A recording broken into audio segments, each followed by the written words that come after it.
Salam sejahtera, terima kasih karena bersama dengan saya di Nazilin Unity Channel. Ulasan pagi ini, SPRM menemui menantu Muhyiddin dalam keadaan yang sadis.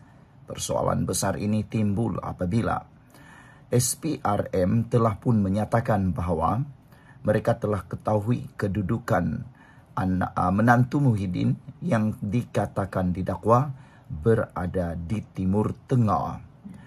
Dan kenapa kita rasa SPRM menemui dia dalam keadaan sadis, kita akan hurai sebentar lagi. Dan persoalan kedua ialah, adakah Muhyiddin menyembunyikan sesuatu? Saudara-saudara sekalian, apabila Muhyiddin turun pangkat daripada Perdana Menteri, banyak perkara berlaku, termasuk beberapa akaun telah dibekukan, termasuk akaun Bersatu yang dikatakan memiliki uang yang banyak. Akhirnya, itulah yang menjadi tanda tanya. Selain daripada itu, uang milik menantu Muhyiddin juga pun kita tidak ketahui tinggal berapa sahaja. Itulah yang kita terfikir, mungkin dia dalam keadaan terdesak dan sadis. Saudara-saudara sekalian, hari ini kita dikejutkan dengan satu tajuk besar. SPRM menemui menantu Muhyiddin dalam keadaan yang sadis. Benarkah? Atau ini sekadar topeng? Persoalan yang lebih panas, adakah Muhyiddin sebenarnya sembunyikan sesuatu daripada rakyat? Video ini bukan untuk fitnah, tapi untuk kita kupas apa yang sedang berlaku di balik tabir kuasa dan bagaimana ia boleh goncang politik Malaysia. Sebelum kita teruskan ulasan hebat ini, jangan lupa tinggalkan komen anda dengan tanda pagar Kami Sayang Malaysia. Tapi sebelum itu, izinkan dulu saya untuk memperkenalkan kepada anda semua, ini terapi imun transfer factor for life. Terapi imun yang meningkatkan daya imun badan kita sehingga 400%. Secara umum dan ringkasnya, apabila imun badan kita lemah, apabila imun badan kita bodoh, apabila imun badan kita tidak bertindak lagi dengan seimbang, kita kena penyakit dan sukar sembuh daripada penyakit, bahkan mungkin tidak sembuh-sembuh daripada penyakit. Akar penyakit bertumbuh di dalam tubuh badan kita apabila imun badan kita jadi lemah dan jadi bodoh. Tapi terapi imun transfer factor for life ini mengajar, mendidik, menguatkan, bahkan turut menyeimbangkan imun badan kita. Apabila imun badan kita sudah jadi kuat, bijaksana dan seimbang, imun badan kita itulah yang menghapuskan semua akar penyakit yang ada dalam tubuh badan kita. Lalu kita sembuh daripada semua jenis penyakit. Cepat dapatkan produk hebat ini melalui nombor telefon saya yang tertera, WhatsApp saya di nombor telefon tersebut. Produk ini lulus KKM, halal, diperakui oleh dokter-dokter di seluruh dunia. Saudara, mungkin anda sudah berdoa bertahun-tahun untuk penyembuhan penyakit anda. Mungkin ini adalah jawaban yang Tuhan hantar untuk menjawab doa anda selama ini. Saudara-saudara sekalian, siapa menantu Muhyiddin yang jadi bualan ini? Dia ialah Muhammad Adlan Berhan, individu yang dikaitkan dengan projek biometrik pekerja asing bernilai ratusan juta ringgit. SPRM telah mengesahkan siasatan sudah selesai.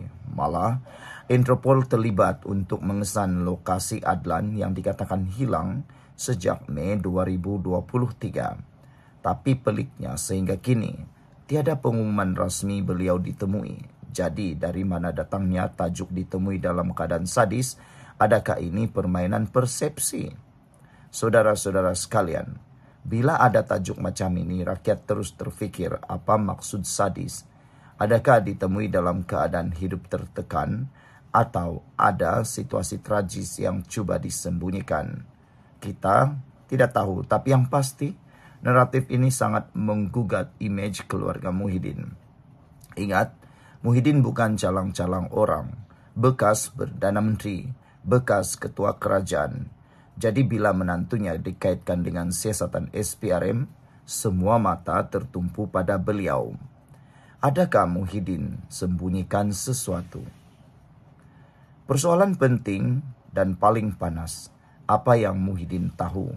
Adakah dia cuba melindungi menantunya atau menyembunyikan menantunya?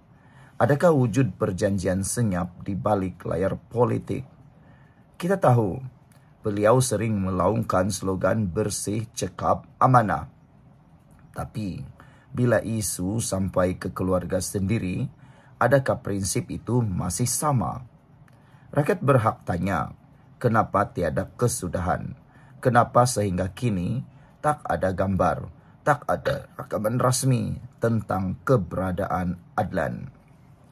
Jika benar ada sesuatu yang disembunyikan, ia boleh jadi bom jengka politik. Rakyat boleh lihat kepercayaan. Musuh politik boleh guna isu ini untuk jatuhkan kredibiliti beliau dan parti PN. Dalam suasana kerajaan perpaduan sedang stabil, isu seperti ini boleh jadi senjata pembangkang ataupun sebaliknya. Jadi, peluru kerajaan untuk tunjuk bahwa mereka serius melawan rasuah. Saudara-saudara sekalian, jadi adakah benar SPRM menemui menantu Muhyiddin dalam keadaan sadis?